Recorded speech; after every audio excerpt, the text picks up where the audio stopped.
Hi hello வணக்கம். கலையின் காமெடியில் இன்று அப்படியா சங்கதி, புதிய சங்கதி பார்க்கலாமா?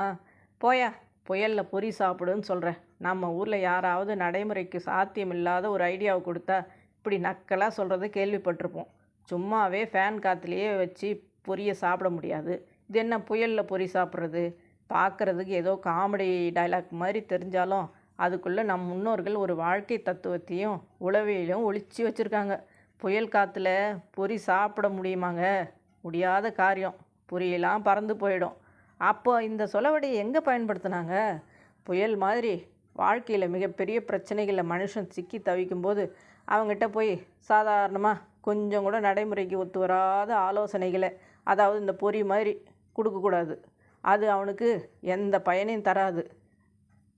பிரச்சனைகளின் தீவிரம் புரியாமல் மேம்போக்காக ஆறுதல் சொல்கிறவங்கள விமர்சிக்கிறது தான் இந்த வார்த்தைகளை பயன்படுத்தினார்கள்.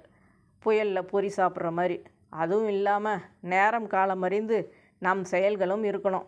புயல் மாதிரி கஷ்டங்கள் வரும்போது அதிலிருந்து தப்பிக்கும் உபாயங்களை அறிந்து மேல வேண்டுமே தவிர பொரி சாப்பிட்றது மாதிரி வீணான வேலைகளை செய்யக்கூடாதுங்கிற எச்சரிக்கையும் சொல்கிறாங்க. எப்படி ஒரு வீட்டில் அம்மாவும் கல்யாணமான ஒரு பொண்ணும், ஏண்டி உன் மாமியார் இப்போ தான் ஃபோன் பண்ணாங்க, நீ எப்போ தான் அவங்க வீட்டுக்கு வருவேன்னு கேட்குறாங்க. எருமை மாடு, ஸ்கூல் காலேஜ் போகும்போது தான் லீவ் போட்டு காலேஜிலேருந்து கால் பண்ணி என்னை திட்டுவாங்க. இப்போ தான் உன்னை கல்யாணம் பண்ணி கொடுத்தாச்சே, கொஞ்சம் நிம்மதியாக இருக்கலான்னு பார்த்தா இப்போவும் போ போ கிளம்பு, இங்கேயே உட்காந்துருக்க வந்து. மா, நான்லாம் அங்கே போக மாட்டேம்மா. ஸ்கூல் காலேஜ் போனால் சாயங்காலமானால் வீட்டுக்கு வந்துடலாம். அதுபோல் மாமியார் வீட்லேயும் ஈவினிங் வீட்டுக்கு வர மாதிரி பார்த்து கொடுத்துருக்காங்கல்ல. ஹாஸ்டல் மாதிரி கொண்டு போய் தள்ளிட்டு வந்துட்டீங்க. நான் அங்கே போக மாட்டேம்மா. ஏண்டி அங்கே இங்கே மாதிரி நிம்மதியாக ஃபோனை நோண்டிகிட்டு இருக்க முடியலம்மா, ஒரே கில்ட்டியாக இருக்குமா. பொண்ணு பார்க்க வந்த மாமியார், என்னம்மா படிச்சிருக்க? பிஏ படிச்சிருக்கேன் ஆண்டி. என்ன படித்தது 2 எழுத்து, அதையும் தலைகீழாக படிச்சிருக்க. 2 லவ்வர்ஸ். டேய், உன் கையை கொடு, அடுத்த ஜென்மத்துலேயும் என் கூடவே இருப்பேன்னு ப்ராமிஸ் பண்ணு. அடுத்த ஜென்மம் என்னம்மா, 7 ஜென்மத்துக்கும் உன் கூட தான் இருப்பேன்.